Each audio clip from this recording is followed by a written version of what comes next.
Welcome back to the deep dive. You know how this works. We take your source material and turn it into knowledge you can actually use. That's right. Today, we're diving deep into Atomic Habits, Okay. a book all about the power of tiny changes to create massive results. Yeah, it really challenges you to rethink the way you approach productivity. Like, are you just relying on willpower Right. to white-knuckle your way to your goal? Or are you building systems that make success almost inevitable? That's the million-dollar question, right? Yeah. Atomic Habits digs into the science behind why systems trump willpower every single time. It's true. We're going to unpack all of that today, but first, I got to ask. Yeah. Have you ever heard someone described as an overnight success? Oh, yeah, all the time. Yeah. And it's fascinating. Overnight success is almost always an illusion. What we see is the end result, Right. the tip of the iceberg. What we don't see are the years of consistent effort Right. and small incremental gains that got them there. That's what Atomic Habits calls the plateau of latent potential. Exactly. It's this idea that our early efforts often yield very little visible progress. Yeah. It's like we're putting in the work, Yeah. but not seeing the needle move, and that can be incredibly discouraging. For sure. But the book argues that it's during this plateau phase Okay. that we're actually building momentum, creating the foundation for those breakthrough moments that make people say, wow, they came out of nowhere. Yeah. So even when we're not seeing those immediate results, those small, consistent actions, they're Compounding, yeah. like tiny interest payments building up in a savings account. Yes. And eventually, we hit a tipping point where those tiny gains result in massive change. Precisely. And the book uses a really vivid analogy to illustrate this. Imagine you're heating an ice cube. Okay. You can apply heat for a while and see absolutely no change. But then you hit that critical temperature, and suddenly the ice begins to melt rapidly. It's the same with our habits. We might not see those dramatic shifts right away, but with consistent effort, we're creating the conditions for massive transformation. Okay, that makes a lot of sense. And I think this ties into a common experience a lot of people have. Okay. Have you ever achieved a goal, something you've been working towards for a long time, Yeah. and then felt kind of empty afterward? It happens all the time. And one of the things Atomic Habits unpacks is this idea that a goals-first mentality can actually be counterproductive. Really? Yeah, it often creates a sense of either-or thinking. Either I achieve the goal and I'm happy, or I don't and I'm a failure. So instead of getting caught up in this all-or-nothing thinking, the book suggests shifting our focus to our systems. Right. It's about falling in love with the process, the daily practice of becoming the type of person who achieves those goals naturally. Okay. The author argues that we should focus on building systems that make it easy to do the right thing day after day, regardless of how we're feeling in the moment. That's where the idea of identity comes in, right? Yes. This is one of the most powerful concepts in the book. Atomic Habits argues that our behaviors are often a reflection of our identity. It's about recognizing that our actions, even the smallest ones, are like votes for the type of person we believe we are. So if you want to change your behavior, you have to start by changing your beliefs about yourself. Instead of aiming to lose weight, aim to become a healthy person. Instead of trying to write a book, aim to become a writer. That's the idea. When your actions are aligned with your identity, you no longer have to force yourself to do the right thing. It becomes effortless, a natural extension of who you are. But how do we actually go about changing those deep-seated beliefs about ourselves? Oh, that's a good question. Where do we even begin? Well, the book introduces a simple but powerful framework called the 4-step habit loop. Okay. And understanding this loop is key to creating lasting change. Every habit, good or bad, follows the same 4 stages. Cue, craving, response, and reward. Let's break down each stage. Okay, let's do it. What is a cue? The cue is the trigger that initiates the behavior. It's the signal that tells your brain, hey, it's time to do this thing. It could be anything. A time of day, a specific location, an emotional state, even another person. Think of it like the starting pistol in a race. The sound of the gun is the cue that tells the runners to take off. So, for example, if I always check social media when I'm bored, the feeling of boredom would be the cue. Exactly. Now, after the cue comes the craving. Okay. The craving is the motivational force behind the habit. It's the desire for the reward that the habit delivers. It's what gets you to actually take action. So in the social media example, The craving might be the desire for social connection or a quick hit of entertainment. Right. Then comes the response, the actual habit or behavior itself. Okay. This is where you actually perform the habit. In your example, it would be picking up your phone and scrolling through social media. And finally, there's the reward, the end goal of the habit. Okay. The reward satisfies the craving and reinforces the entire loop. And in this case, the reward might be that feeling of being connected to your friends. Yes. Or that little dopamine hit you get from seeing a funny meme. Exactly. The reward tells your brain, hey, that felt good. Right. Let's do that again next time. Yeah. And that's how habits are formed. It's this continuous feedback loop of cue, craving, response, reward. Yeah. The more times you repeat this loop, the stronger the habit becomes. Okay, so we've got this 4-step habit loop playing out all the time. Yes. For both good and bad habits. Yes. So how do we use this understanding to actually change our behavior? Right. There's some concrete things we can do to build better habits. The book offers a ton of strategies, but let's focus on the 4 key techniques for building better habits. Okay. Make it obvious. Yeah. Make it attractive. Make it easy. And make it satisfying. Okay, I'm ready to dive into those. Let's start with make it obvious. How do we make the cues for our good habits more obvious? One technique the book suggests is called the Habits Scorecard. It's super simple, but really powerful. Yeah. You basically just write down all of your daily habits so you can become more aware of your existing patterns. So it's kind of like shining a light on those unconscious behaviors and bringing them into our conscious awareness. Exactly. And once you see those patterns, you can start to identify the cues that are triggering both your good and bad habits. Another technique the book highlights is pointing and calling. It sounds a little silly, but it's actually a method used by Japanese train conductors to reduce errors. Okay, I'm intrigued. How do Japanese train conductors use pointing and calling? They consciously point at and call out each action they perform as they're doing it. Wow. It seems simple, but it dramatically increases their level of awareness. And you can apply this to your own life, too. Oh. If you're trying to build a habit of, say, drinking more water, you could point to your water bottle and say out loud, I am now filling up my water bottle. Okay. Or I am now choosing to drink a glass of water instead of soda. It sounds a little strange, but I can see how it would make you more mindful of your choices. Right. It's about bringing those actions into your conscious awareness. Now, let's move on to the second technique for building better habits. Okay. Make it attractive. Okay. How do we make those good habits more appealing? One of the most powerful ways is to leverage social influence. Yeah. The book highlights the fact that we are social creatures wired to imitate the behaviors of those around us. Yeah. Especially those we admire or see as belonging to a group we aspire to be a part of. So if we want to build better habits, we need to surround ourselves with people who already embody those habits. Exactly. Their actions will make those behaviors more attractive and easier to adopt. Think about it. Yeah. If all of your friends are health nuts, you're probably going to eat healthier too, right? Or if everyone in your book club is a voracious reader, you're probably going to read more. It's almost like our environment can either support or sabotage our efforts to build better habits. It's like the old saying, you are the average of the 5 people you spend the most time with. That's a great way to put it. So choose your influences wisely. Now let's talk about the third technique. Okay. Make it easy.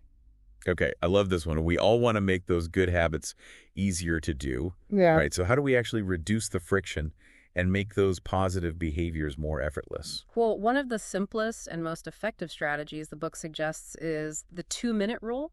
We touched on this earlier, but I'd love to hear more about it. The basic idea is to break down your habits into their simplest form, something that can be done in 2 minutes or less. So instead of reading for an hour, start by simply reading 1 page. Or instead of cleaning the entire house, start by just making your bed. Exactly. The key is to make those initial steps as easy as possible. To remove any barriers to getting started, because often the hardest part is just overcoming that initial inertia. It's like we trick our brains into taking action by making those first steps so ridiculously easy that we can't say no. That's the idea. And once you've taken that first step, it's often much easier to keep going. You've built some momentum. You've proven to yourself that you can do it, and you're more likely to stick with it. Okay, I love that. Now, what about the final technique for building better habits? Okay. It's satisfying. This one's all about hacking our brain's reward system. The key here is to make the rewards for your good habits immediate and tangible. Yeah. In a world that's geared towards delayed gratification, we need to find ways to make those positive behaviors feel good in the moment. Otherwise, we're less likely to stick with them. So if I'm trying to build a habit of, say, going for a run every morning, how can I make that more satisfying? Well, you could use visual tracking, Okay. like a habit tracker, where you can mark off each day you successfully go for a run. Seeing that streak build up can be incredibly motivating. Oh, yeah. You could also celebrate small wins. Hmm. Don't wait until you've run a marathon to feel good about yourself. Right. Acknowledge and celebrate every run, every step you take towards your goal. I love that it's like giving yourself a little pat on the back each step of the way. Exactly. And the book also emphasizes the importance of aligning your rewards with your desired identity. Okay. So if you're trying to become a healthier person, Yeah. don't reward yourself with junk food after your run. Right. Choose rewards that reinforce the type of person you want to become. Yeah. Maybe reward yourself with a healthy smoothie you enjoy, or a new workout outfit. Or maybe treat yourself to a massage or a relaxing bath. Exactly. The key is to choose rewards that are both intrinsically motivating and aligned with your long-term goals. This is all so insightful. It really seems like small changes can add up over time and make a big difference. But let's face it, building good habits is only half the battle. What about breaking those pesky bad habits? Right. How do we break free from those negative patterns that are holding us back? That's a great question, and the book does provide some helpful strategies here as well. It uses an inversion of those 4 laws we just discussed. Okay, so to break bad habits, we make them invisible, Yeah. unattractive, difficult, and unsatisfying. Exactly. Let's start with making it invisible. Okay. The idea here is to remove the cues that are triggering those bad habits. If you're trying to quit snacking, remove all the tempting snacks from your house. Yeah. Out of sight, out of mind. If you're trying to reduce your screen time, put your phone in a different room or delete those addictive apps. Because the less you're exposed to those triggers, the less likely you are to engage in the bad habit. Precisely. Now, the second technique is to make it unattractive. Okay? Remember how we talked about how social influence can make good habits more appealing? Yeah. Well, the same principle applies to breaking bad habits. If we surround ourselves with people who don't engage in those negative behaviors, it becomes less appealing to us as well. So if all your friends are non-smokers, you're less likely to smoke. Exactly. It's about changing your environment and your social circle to support your efforts to break free from those bad habits. Now, the third technique is to make it difficult. So the opposite of making good habits easy. Exactly. Increase the friction, make it take more effort to engage in the negative behavior if you're trying to reduce your TV time. Unplug the TV after each use or put the remote in a drawer so you have to make a conscious effort to retrieve it. Because let's be honest, we all have that instant gratification monkey on our backs. Yeah. The easier it is to engage in a bad habit, the more likely we are to do it. That's the reality. And the final technique for breaking bad habits is to make it unsatisfying. Okay, so find a way to make those negative behaviors less rewarding. What are some examples of that? One way is to attach an immediate consequence to the bad habit. For example, if you overspend, you could have a rule that you have to put the same amount of money into your savings account. Ooh. Or you could create a habit contract with an accountability partner. Okay. Where you outline your desired habit change, Yeah. the consequences for not following through, Right. and you get someone to hold you accountable. Ooh, that's a great idea. It's like having a personal cheerleader and a referee all rolled into one. I'm starting to see how these small changes can really add up over time. But here's a question that's been on my mind throughout this deep dive. Okay. What about those of us who are just naturally predisposed to certain habits, like some people seem to effortlessly pick up good habits, Yeah. while others struggle? Does genetics play a role here? It's a question a lot of people have. Right. Do we even have a chance if we weren't born with good habit genes? Yeah. It's true that genetics can play a role in our predispositions, but the book emphasizes that genes don't determine our destiny. Okay. Even if we're not naturally inclined towards a certain habit, Right. we can still develop it through consistent effort and the right strategies. That's good to know. It means we're not just stuck with whatever habits we inherited. We actually have the power to change. But it does make me wonder if we should focus on building habits in areas where we already have some natural inclination. Maybe it's easier to build on those existing strengths rather than trying to force ourselves to do things that just don't come naturally. The book actually encourages that kind of thinking. Okay. It's about finding your sweet spot. Yeah. The area where your natural talents and inclinations align with the habits you want to build. It makes the process a lot smoother. Okay, so we've covered a lot of ground when it comes to building and breaking habits. Yeah. But what about maintaining those good habits over the long haul? Right. How do we prevent ourselves from falling back into old patterns? That's where things get really interesting. The book talks about the importance of making those good habits as easy as possible to do, especially in the beginning. Okay. And one of the techniques it suggests is called habit shaping. Habit shaping. Tell me more. It's about gradually increasing the difficulty or complexity of a habit. Okay. Once it's been established, you start small, master that initial step, and then slowly build up from there. It's like leveling up in a video game. Okay. As you gain skills and experience. I love that analogy. So it's about finding that Goldilocks zone where the habit is challenging enough to keep us engaged, but not so difficult that it feels overwhelming. Right. If it's too easy, we get bored. If it's too hard, we get discouraged. Yeah. The key is to find that sweet spot that keeps us motivated and moving forward. I think that's such an important point. It's about finding that balance between challenge and sustainability. Absolutely. And there's another really interesting concept the book introduces. Okay. This idea that we need to learn to fall in love with boredom. Fall in love with boredom? That sounds counterintuitive. I know it seems strange, but the book argues that the ability to show up consistently, even when we're not feeling motivated, is what separates the amateurs from the pros. So it's not about always feeling excited and passionate about our habits. Right. But about showing up and doing the work. Yeah. Even when it feels tedious or mundane. Yeah. Exactly. It's about developing the discipline and resilience to stick to the schedule, regardless of our fleeting emotions. Because, let's be honest, there are going to be days when we just don't feel like hitting the gym or writing that next chapter or eating that healthy meal. Yeah. But if we can push through those feelings of resistance and just do it anyway, that's where the real magic happens. That's where the real growth happens. And it's not about denying those feelings of boredom or resistance. It's about acknowledging them and choosing to show up anyway. Because the more we can show up, even when we don't feel like it, the more those small actions will compound into something truly remarkable. That's the power of Atomic Habits. It's about recognizing that small changes consistently applied over time can yield extraordinary results. It's about shifting our focus from setting goals to building systems that make success inevitable. This deep dive has been incredibly insightful, and I think a lot of our listeners are going to find these ideas really helpful as they think about their own habits and how they approach personal growth. I hope so. It's a powerful framework for creating lasting change in any area of our lives. Well, thank you so much for joining us today and sharing your expertise on this fascinating topic. It's been my pleasure. And to all our listeners out there, remember, it's not about being perfect. It's about progress.